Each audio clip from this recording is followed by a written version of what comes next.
We know as teachers that it is important for students to work in groups when they are creating collaborative projects, but it doesn't always go the way that you hoped and planned.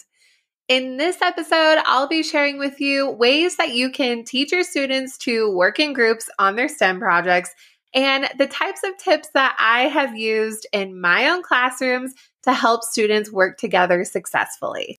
Welcome to the Elementary STEM Coach Podcast, a show that'll help you with lesson ideas, systems, and actionable tips to apply to your classroom. I am your host, Naomi Meredith, a former classroom teacher turned current STEM teacher and coach. With over a decade of experience teaching and a master's degree in STEM leadership, I am here to coach you throughout the year to help you gain back more time to create innovative experiences for your students. Grab your earbuds and let's get started. Before we jump into this episode, I wanted to read an awesome podcast review from one of you. This is from Mama Barker 0616, and they say life-saving. This podcast has given me so much actionable tips. I cannot even begin to express how thankful I am that you put in your time and energy to help so many people. Any STEM teacher or teacher implementing STEM should listen. It is worth it. Thank you so much, Mama Barker. If all of you out there haven't taken the time to write a review, I would absolutely appreciate it. If you wouldn't mind going over onto Apple Podcasts, write a 5-star review, it would absolutely mean the world to me. It costs nothing, and it helps other teachers like you help them find this podcast. More and more teachers these days are getting into elementary STEM, and I definitely want to be in their back pockets like I am for you each and every week. I recently wrote an article for an upcoming publication in a STEM magazine for teachers and parents. And I was asked to give my perspective on really anything as it relates to elementary STEM and maybe some lessons that I learned in that type of position of being a K-5 STEM teacher. Now, I knew exactly right off the bat of what I wanted to say. And one of the points that I made in the article was how collaboration is so important for students and a really big thing that we try to teach in the elementary STEM space. Once that article comes out, we will link it in the show notes. Not sure when the time frame is, but keep an eye out for that. Of course, especially as a STEM teacher, working in groups is so important. And continually sharing examples with students of how people work together in real life, especially in STEM roles, is extremely important so students can actually visualize why we're having them work together. One example that I like to use with students is thinking about rockets built by NASA, or really anybody who makes rockets. And I ask the kids, do you think that one person built that entire rocket all by themselves? They built the rocket, they planned the rocket, they got all the pieces, they launched the rocket, they've tested it, and the kids giggle and they say, no. I'm like, exactly. So when we are working together with projects, we need to use all of our skills and work together so that it can happen. This isn't a by yourself activity. I want you to talk and collaborate. Well, easier said than done in a lot of instances, but it doesn't mean to give up on having students collaborate in groups. We as teachers know it's important, but outside of teaching, in the books that I read in my book club membership, the STEM Teacher Bookshelf, to other business books that I listen to, many of these books, either directly or indirectly, talk about ways that they collaborated with others. These people outside of the classroom are telling us how important collaboration is and how it is a vital skill that we teach our students so that they can be successful in the real world.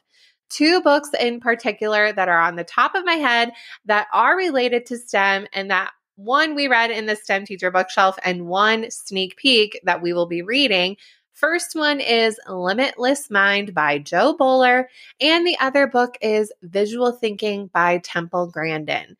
That's not the whole base of their books, but they do talk specifically in there about why we need to have students collaborate together. And Jo Boaler actually really gives some good suggestions inside of that book that you can check out. You can still join my book club at any moment. I have a reading guide that goes along with this book, and there's a whole section about collaborating with students. Okay, so we know it's important for students to work together in groups, but how do you teach them to do it? It's more than, all right, you're working in a group today, and the end. We need to be more specific in the ways that we teach students to work in groups, and we have to continually do it, even if it's not working out the first time. Just like we tell our students, we don't want them to give up when things don't work. They need to continue working on being together in a group. And I do have some stories that I'm going to share with you along the way. The first way that you can teach students to work in groups is to have a gradual release of how big the group sizes are. I don't recommend starting groups in groups of 4. That is a lot of kids, especially if you are starting this out in the beginning of the year, mid-year, where you haven't seen these students yet before. They don't really know each other, and there's a whole trust thing going on, and it might be an actual disaster. Likewise, if you are a specials teacher, you need to know the dynamics of their classroom coming into this space. This might be a little tricky if you don't ever leave the classroom. I recommend if you could have an administrator or even a sub come in where you could actually observe students in their classrooms. I was lucky enough to do this because when I first had my role in K-5 STEM, I did STEM as a specials, and then I also got to co-teach in the classrooms, and I was brand new to the school. I didn't know anybody. I didn't know the teachers. I didn't know the students. So I actually took the first week to see the teaching styles of the teachers in the building because I didn't know what was going on, and also how students were in their classrooms. And throughout the year, I did have the opportunity to see how it grows because it is different at the beginning of the year, but that was extremely insightful for me. I had a 5th grade class who could never collaborate together. They weren't allowed to in their classroom. And when I would go into that teacher's room, they actually sat in rows, and it wasn't testing season. They sat in rows, they sat by themselves. When I would teach a lesson, I wanted them to work together, and the teacher didn't want them to work together. And it really wasn't a behavior thing where, oh, they can't be with this, they can't be with that. This teacher didn't believe in having students collaborate together. They always thought that it should be an isolated task and not group work. So that teacher was getting really stressed out when the noise level was going up a little bit because I wanted kids to work together. They didn't like that. Likewise, when these students came into my classroom, they really had a hard time collaborating because they didn't know how to do it. They weren't allowed to do it. And the art teacher saw the same thing, so did the PE teacher. And I gave them that insight. This is something they're not allowed to do in their regular classroom. So we had to take a step back, me and STEM and also PE art music, where they had a lot of chances to work together. We had to take a step back and have them work in smaller groups. And we had to figure out how to have them work together in just a simple partnership. And that was a great start.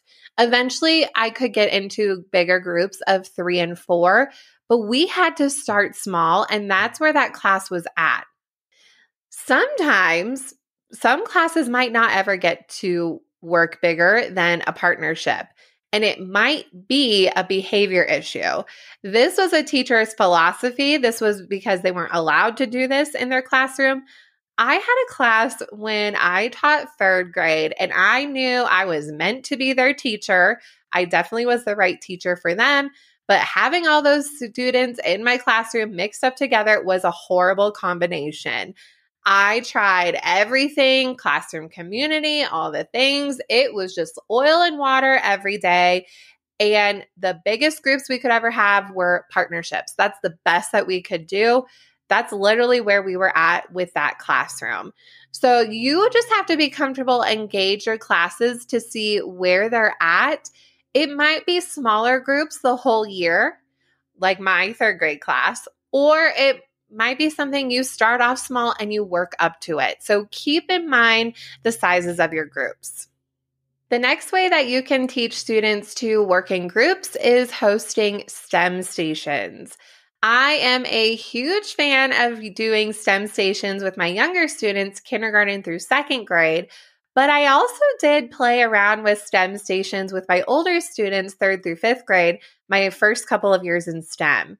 In fact, this is something that we explored and planned for in my group coaching program, which will open back up in the summer. But this is something that we did where we actually planned out specific STEM stations that would relate to an overall theme. I really like this, especially for the younger students, because working on a project for little kids doesn't take the whole week. I've tried it. It is like pulling teeth. It takes way too long. So mixing in projects and STEM stations is a really great way to help them with their group work. With STEM stations, I see it like a form of parallel play. Sometimes the task that they are working on at their station is something that they could work together. But a lot of times they each have their own set of the same materials where they can talk together about what is happening, but they don't necessarily have to collaborate on the same task. So a lot of that parallel play where they're kind of working together, but not really. You see that a lot with toddlers. Now, the older kids, they kind of, older meaning like kindergarten through second grade, they learn to kind of help each other out a bit better and they're more aware that there's other kids in their group. But this is a really great way to help them understand, okay, we are working on the same task together. We have about 4 to 5 kids in this group, and we are going to get the job done. This also helps when they're cleaning up materials, making sure that they are on task, but there's not as much pressure when it comes to working in a STEM station as it is on a project where you have to really finish that. These STEM stations, the way that I do it, they have more of a flow where you get as far as you can, and that's amazing. If you're interested in learning more about STEM stations, I have my on-demand workshop all about primary planning. You can grab that at naomimeredith.com/primary workshop. And also one of the modules in my guided STEM Teacher 101 course, there's also a whole section about STEM stations as well. And finally, the third way that you can teach students to work in groups is assigning roles. This really helps too if you have those smaller groups. You can actually assign roles when you are teaching them how to work in groups. And there's a couple of ways that you can do this. First is giving them the language of how they should talk to each other in certain situations. You can practice this as a whole class. This can be a mini lesson, or it can also be something in the moment. Maybe you even have a different sentence starters that they can use when they talk together, which I do have that in my STEM Teacher 101 course, where I actually give you the language that students can use with each other when they're working in groups. But having them have that language of how to speak is extremely important for all students. All of them, not just students who are learning English. All students need to learn how to talk to one another. I had this situation happen spur of the moment. You probably already do this more than you think, but I had a student in one of my Lego after school clubs that I host, and they were frustrated because there was a misunderstanding on the directions where the group actually was following directions. In the Lego education lessons, there's a little story, and I wanted kids to listen to the story and then it connects to the Lego build. Well, the student who was upset didn't get that part, and they knew that one of my rules is to stay on task so that they could get the work done. And that student was upset because they thought that the group wasn't staying on task when they actually were. They're doing exactly what they're supposed to do. So I went and talked to this student and finally clarified that. And then I was like, okay, you can go back. Like, that's part of the challenge. And they really wanted the other group to welcome them back. And so the other kids in the group were really, really sweet. I helped give them the language in that situation where I'm frustrated right now. Here's why. And hey, we're working on this. Do you want to join us? Or even things like, hey, how can I help? So a lot of times kids will shut down. And if they're frustrated, they don't know what to do. If there's a disagreement where this was a misunderstanding, but if there's a disagreement, that's okay. How can we problem solve through this instead of shutting down and screaming at each other? So giving kids specific language in certain situations, whether it's in the moment or something you guys even talk about as a mini lesson, is extremely important and also aids to that social and emotional learning. I have a whole episode that I talked with a guest, Jill Loesch, where we actually talked about SEL in the STEM classroom. We'll link that in the show notes. That's a really great one for you to keep in mind, especially when you are talking about group work and how it actually, just STEM projects in general, does take that level of creativity where it is more of a vulnerable situation. So assigning those certain roles, giving them that language is important, and also having different roles for different tasks. It depends on the project that I'm working on, but I would say most of my projects, I have specific jobs, especially if they're very hands-on and everybody wants to do something at once, which great, you want them to be involved, but you also want them to be involved in productive ways. So for different types of things like Lego kits, Lego building kits, they have different jobs. For robotics, I give them different jobs. Sometimes when we do makerspace projects, I'll give them different jobs depending on the class and what level of support that they need with group work. And also when it comes to coding, I will give them different jobs. So this helps students realize, okay, when I have this role, I am responsible for this.